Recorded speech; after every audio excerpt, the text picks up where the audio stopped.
पूर्णिया की जनता के सपने को साकार करने में सहभागी बनकर आ रहे प्रधानमंत्री जी और मुख्यमंत्री जी का हम अभिनंदन करेंगे। मगर जो लोग मंत्री रहते अपने क्षेत्र में एक काम नहीं करा सके, उससे कहेंगे कि अगर इतनी ही हिम्मत है तो बिहार को विशेष राज्य का दर्जा और विशेष पैकेज लेकर दिखा दें। भागलपुर और रक्सौल एयरपोर्ट शुरू करवा लें। नगर निगम में बीजेपी के लोग हैं। जो लोग 16 साल से एक नाला ठीक से नहीं बनवा पाए, वो भी एयरपोर्ट की बात करेंगे। जब हम पहली बार विधायक बने थे, तब जिनके दूध के दांत भी नहीं आए थे, वो हमें बताएंगे। 34 सालों के संघर्ष और पूर्णिया की जनता के भरोसा का नतीजा है पूर्णिया एयरपोर्ट, इसलिए इसका श्रेय जनता को ही जाता है। नीतीश कुमार जी ने नरेंद्र मोदी जी से पटना यूनिवर्सिटी में एक छोटा सा चीज मांगा था, केंद्रीय विश्वविद्यालय। यदि इन वीर बांकुरा को, पहलवान को, गामा पहलवान लोगों को इतनी ही ताकत, इतनी ही क्षमता, जो आदमी एक यूनिवर्सिटी लेने की ताकत जो 16 साल में और 11 साल के प्रधानमंत्री काल में नहीं रख पाए, एक यूनिवर्सिटी, मात्र एक यूनिवर्सिटी, दो नहीं, वह भी पूर्णिया में आकर के यदि गामा पहलवान बनते हैं और गाली देते हैं एक साल, मैं उनको वो भी ज्ञान बताऊंगा। चल रहा है 2-2 एलईडी।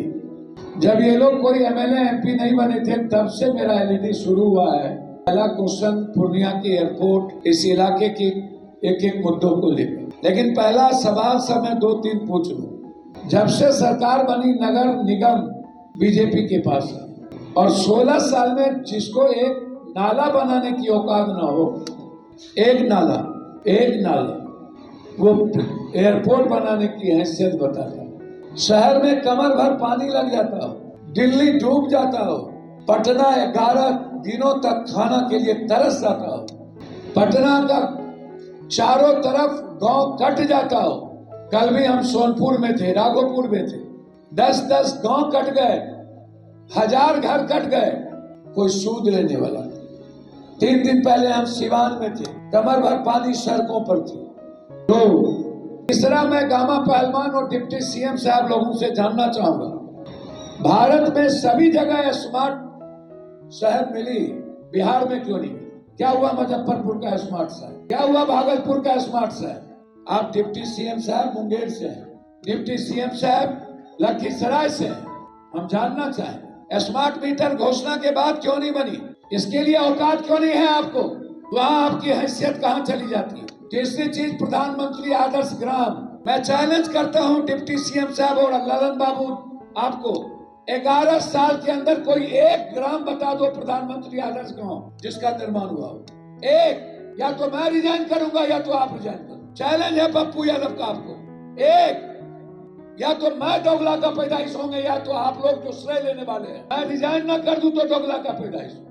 3, चौथी चीज, आपको इतनी कुब्बत थी और है तो आपने बाल भेजा था 10 करोड़, आपने ब्लड सैंपल भेजा था विशेष राज्य के लिए। औकात थी तो ले क्यों नहीं ली? हैसियत थी तो ले क्यों नहीं ली? विशेष पैकेज क्यों नहीं ले पाए? 4, 5वां, सम्राट बाबू आप भी मुंगेर भागलपुर, डिप्टी सीएम साहब आप भी लखीसराय, ललन बाबू आप भी मंत्री मुंगेर के। इतनी ही औकात थी तो भागलपुर और मुंगेर का एयरपोर्ट चालू किया। ये हैसियत आपको क्यों नहीं थी? आपके मंत्री, जल संसाधन मंत्री मुजफ्फरपुर और दुबे जी मंत्री रक्सौल, राधा मोहन सिंह जसवाल, रक्सौल और मुजफ्फरपुर का एयरपोर्ट चालू क्यों नहीं करवाया? जब से गया का एयरपोर्ट चालू हुआ, 2 प्लेन आज तक क्यों नहीं चली दिल्ली? एक ही प्लेन क्यों? ये हैसियत क्यों नहीं आपको? 5वां, 6ठा, सारी चीनी मिल बंद हो गई, आपको हैसियत उसको चलवाने की क्यों? इरमी बंद हो गया, सिल्क बंद हो गया, मुंगेर की सिगरेट फैक्ट्री और बंदूक फैक्ट्री लगभग बंद हो गया। आप मंत्री होते हुए नहीं चला पाए। कैबिनेट मिनिस्टर 5, गिरिराज बाबू 3 बार आप मंत्री रहे, एक भी बिहार में ना तो फैक्ट्री ला पाए, ना ही अपने विभाग का काम करा। ललन बाबू आप अभी तक अपने मुंगेर में ही एक साल के अंदर एक कोई योजना का नाम बताओ अपने विभाग का। एक, कोयला मंत्री जी बताएं, बघा का, और सिंचाई मंत्री जी बताएं। संजय बाबू आपको तो नफरत है सीमांचल, पूर्णिया और कोसी से। आप सिंचाई मंत्री थे और हैं, हाई डैम बना लीजिए। चैलेंज है मेरा, 73% बाढ़ से प्रभावित है। 11 साल सरकार हो गई, आप हाई डैम नहीं बना पाए। नीतीश कुमार जी ने मेरे मंच से आग्रह किया था प्रधानमंत्री को, गंगा, महानंदा, गंडक, कोसी, सोन, बलान, केहर, कनहर, इनके गाद को निकालने के लिए 11 साल हो गए, आप गाद नहीं निकाल पाए। इतना ही नहीं, ललन बाबू इतनी ही हैसियत थी तो आप वंदे भारत मुंगेर से चलवा लेते।